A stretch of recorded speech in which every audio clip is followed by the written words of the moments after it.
Assalamualaikum warahmatullahi wabarakatuh.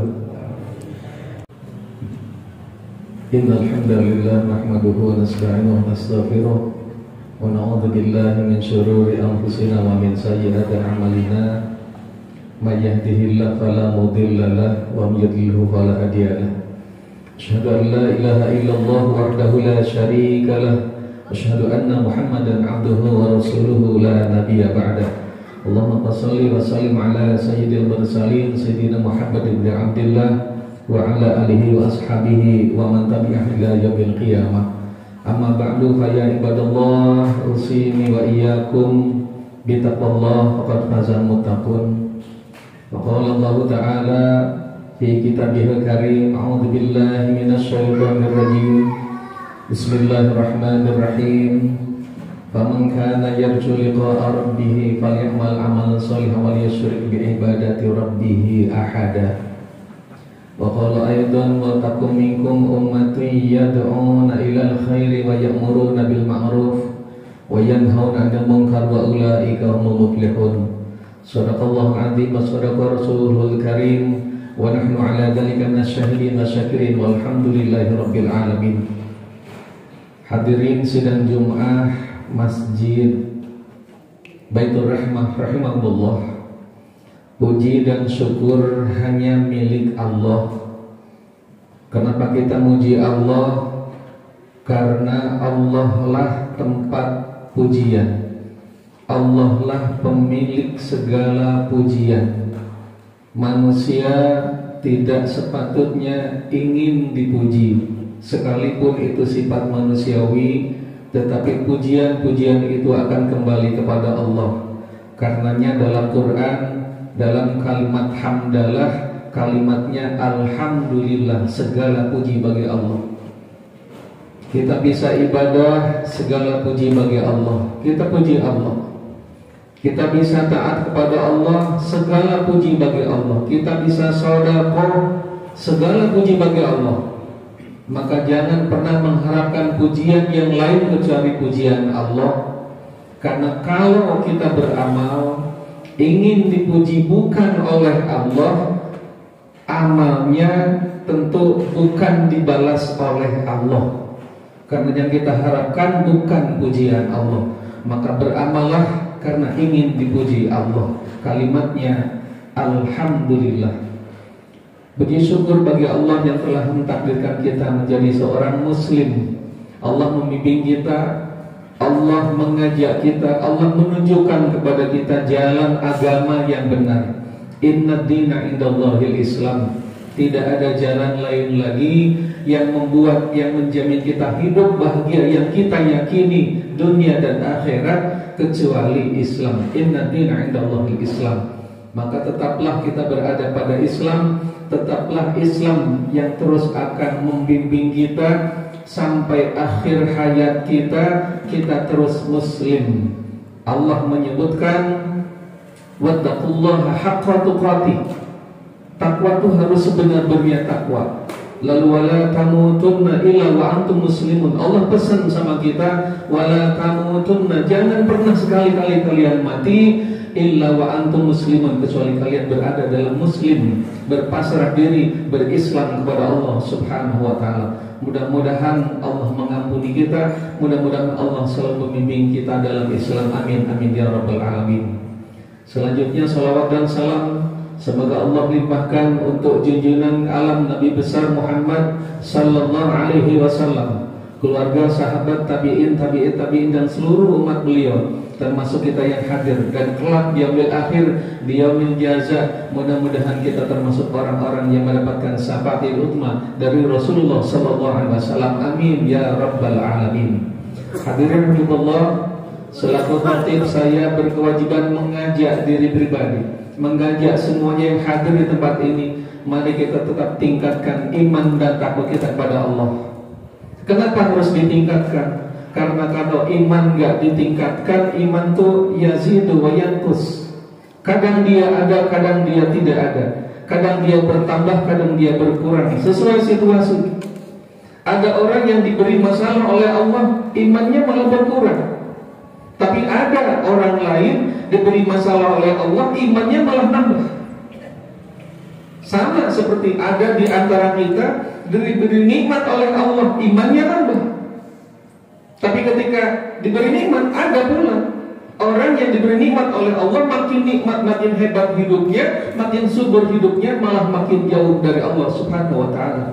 Maka yang kita inginkan setiap hari, setiap saat, iman dan takwa kita nambah. Ciri-cirinya amal kita makin bagus. Itu ciri iman dan takwa nambah. Makin bagus, makin takut sama Allah. Karena pengertian takwa secara umum itu rata-rata artinya takut sama Allah. Mau tidak jujur takut sama Allah, ibadah terlunta-lunta takut sama Allah. Semuanya takut karena Allah Subhanahu wa ta'ala. Melakukan kewajiban, kenapa? Karena takut sama Allah. Maka sifat takwa ini harus kita pelihara, bahkan kita tingkatkan. Mudah-mudahan Allah selalu menjaga takwa dan iman kita. Amin ya rabbal alamin. Hadirin rahimakumullah. Dalam kehidupan sehari-hari kita sering mendengar kalau ada orang meninggal, itu biasanya diistilahkan, oh dia sudah bertemu dengan Allah. Jadi seolah-olah kalau ingin bertemu Allah, meninggal dulu, baru bertemu Allah. Cuma istilah bertemu dengan Allah ini tentu ini kalimat bukan kalimat aslinya, mungkin kalimat pinjaman. Karena Allah tidak bertempat, Allah tidak memiliki tempat. Bertemu Allah ini istilah. Sekali lagi, bertemu dengan Allah tidak harus nunggu meninggal. Kenapa demikian? Di surat Kahfi, yang biasanya hari Jumat orang ramai-ramai baca surat Kahfi, ayat 110, ayat akhir Allah sebutkan, A'udzubillahi minasyaitonirrajim, Bismillahirrahmanirrahim.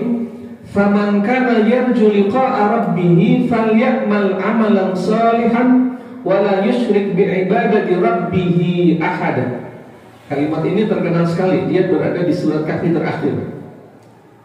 Barang siapa yang ingin bertemu dengan Tuhannya, yarju liqa'a rabbih, barang siapa yang ingin bertemu dengan Tuhannya, falyamal shalihan, maka beramal solehlah, beramal baiklah. Kemudian wala yusyrik bi ibadati rabbih ahada, dan jangan pernah musyrik kepada Allah. Kalimatnya ada kalimat barang siapa yang ingin bertemu dengan Tuhannya. Berarti pengertian tadi bahwa bertemu dengan Allah itu harus meninggal dulu, ini terpatahkan dengan kalimat ini. Orang yang ingin bertemu dengan Allah, maka beramal solehlah, maka jangan musyrik. Dua, kalau orang ingin bertemu dengan Allah. Cuman pengertiannya apa yang dimaksud dengan pertemuan dengan Allah? Kita jangan membayangkan pertemuan dengan Allah itu sama seperti pertemuan manusia dengan manusia yang lainnya. Tidak seperti itu. Banyak tafsiran tentang pertemuan dengan Allah. Salah satu tafsiran yang paling kuat, yang paling rajih adalah bertemu dengan Allah adalah maksudnya bertemu dengan ridho Allah. Allah suka dengan orang itu bertemu Allah. Jadi yang dimaksud bertemu Allah adalah Allah jadi suka, Allah jadi ridho sama orang itu, Allah jadi ingin merahmati orang itu, Allah ingin melindungi orang itu. Kira-kira begitu bertemu dengan Allah itu seperti itu. Maka kalau ingin bertemu dengan Allah, artinya ingin dapat ridho Allah, maka falyamal amalan sholihan. Falyamal amalan sholihan. Maka beramalah dengan amal yang baik-baik. Nah, dalam hal ini hadirin rahimakumullah, ini dipertegas dengan sebuah hadis Rasulullah SAW dari Abu Hurairah, diriwayatkan oleh Imam Muslim, Imam Ahmad, Imam Tabrani, banyak periwayatnya. Hadis ini sahih. Hadis ini agak panjang. Kira-kira kalau khatib ceritakan bebasnya, jadi hadis ini hadis qudsi, di mana lafadznya lafaz dari Allah. Dari Abu Hurairah radhiyallahu anhu, Rasulullah bersabda, Allah Azza wa Jalla pernah berfirman, wahai anak Adam, aku sakit, tapi engkau tidak menjengukku. Ini yang ngomong Allah. Dalam cerita hadisnya begitu. Maka anak Adam nanya, loh, Kok Allah sakit? Bukankah engkau adalah penguasa alam? Maka Allah jelaskan dalam hadis berikutnya, aku ada anak Adam yang lain sakit, ada tetangga yang sakit, ada orang lain yang sakit, tapi engkau tidak menjenguknya. Padahal kalau engkau menjenguknya, maka aku berada di sisinya. Bahasanya begitu, hadisnya begitu. Artinya kalau ada orang sakit, lalu hadirin kita jenguk orang yang sakit itu, maka disitulah kita sesungguhnya bertemu Allah. Bertemu Allah gimana? Oh, Allah ridho sama kita, Allah suka sama perbuatan kita. Itu bertemu Allah. Kalimatnya jadi Allah menisbahkan seolah-olah Allah sakit, anak Adam gak mau nengok. Padahal kalau anak Adam nengok, maksudnya nengok orang sakit, Allah ada di situ. Ini nisbah saja. Maksudnya Allah ada di situ, Allah suka dengan orang yang menjenguk saudaranya yang sedang sakit. Satu itu. Yang kedua, di hadis berikutnya, ini khatib bebaskan saja terjemahnya.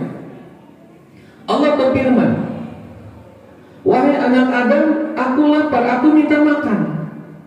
Maka anak Adam bertanya, wahai Tuhanku, engkau kan penguasa alam ini, mengapa engkau minta makan? Maka dijelaskan di hadis berikutnya, ada saudara kita, tetangga kita, muslimin muslimat atau orang lain siapapun, ada yang kelaparan minta makan, tapi engkau nggak ngasih makan, engkau nggak memperhatikan makannya. Padahal kalau engkau ngasih makan sama orang yang minta makan itu, maka aku berada di sisinya. Sama, redaksinya sama. Kemudian yang ketiga, wahai anak Adam, aku haus, aku ingin minum. Anak Adam nanya lagi, wahai Tuhanku, engkau kan penguasa alam, engkau pencipta alam, tapi mengapa engkau minta minum? Maka Allah jelaskan di hadis berikutnya, ada saudaramu yang kehausan, minta minum, butuh biaya dan sebagainya, tapi engkau nggak peduli. Padahal jika engkau mau menolongnya dengan memberi minum seteguk minuman, maka aku sesungguhnya ada di sisinya. Nah, dari keseluruhan hadis qudsi ini, hadirin rahimahullah, bisa kita ambil benang merahnya, melakukan amal soleh di antara tadi 3 hal yang dicontohkan: memberi makan, menjenguk orang sakit, memberi makan, dan memberi minum. Jadi kalau orang mau melakukan di antaranya 3 hal tersebut, maka ia bertemu dengan Allah, dalam artian dia bertemu dengan ridho Allah. Allah suka sama orang tersebut. Maka apa yang kita cari dalam hidup kecuali mencari ridho Allah subhanahu wa ta'ala. Karena ingat sebuah hadis, Rasulullah suatu kesempatan bincang-bincang dengan sahabat. Rasul mengatakan, kita di antara kita tidak ada yang bisa masuk surga karena amal kita. Maka sahabat heran, karena para sahabat itu rajin sekali beramal beribadahnya. Tapi kata Rasul, amal ini gak menjamin kita masuk surga. Maka sahabat bertanya, sahabat itu biasanya kritis, nanya sama Rasul, wahai Rasul, apakah engkau juga begitu? Ya, aku juga begitu. Kecuali jika Allah menyayangiku, kecuali jika Allah merahmatiku, kecuali kalau Allah meridaiku. Maka hadirin Allah, ridha Allah yang kita cari. Caranya supaya Allah ridha, lakukan perintah Allah, lakukan ibadah, lakukan amal soleh, ibadah kepada Allah dan amal soleh kepada sesama. Jadi Islam mengajarkan, jangan hanya ibadahnya bagus, salat tahajudnya jago, duhanya jago, saum Senin Kemisnya jago, tapi dengan tetangga tidak kenal, tapi dengan sesama muslim tidak pernah peduli. Ini tidak diharapkan dalam Islam. Islam adalah agama yang menginginkan ada kesamaan, ada keseimbangan, tawazun antara kepentingan sesama manusia dan ibadah kepada Allah subhanahu wa ta'ala. Dan rata-rata ibadah kepada Allah itu umumnya akan berakibat baik kepada orang-orang di sekitarnya. Mudah-mudahan Allah subhanahu wa ta'ala selalu memberikan kepada kita bimbingan, inayah dan hidayahnya sehingga kita terus berada dalam ridhonya. Amin, amin ya rabbal alamin. Barakallahu li wa lakum.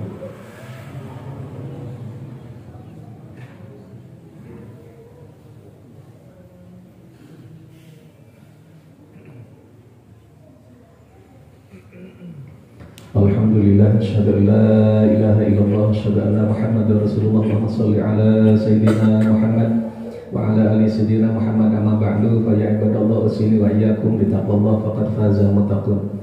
Hadirin sidang Jumat rahimakumullah. Izinkan khatib menyimpulkan dari khutbah sederhana tadi bahwa dua hal, iman dan takwa, itu harus kita perjuangkan untuk dari hari ke hari makin naik. Caranya lakukan ibadah, caranya nambah ilmunya.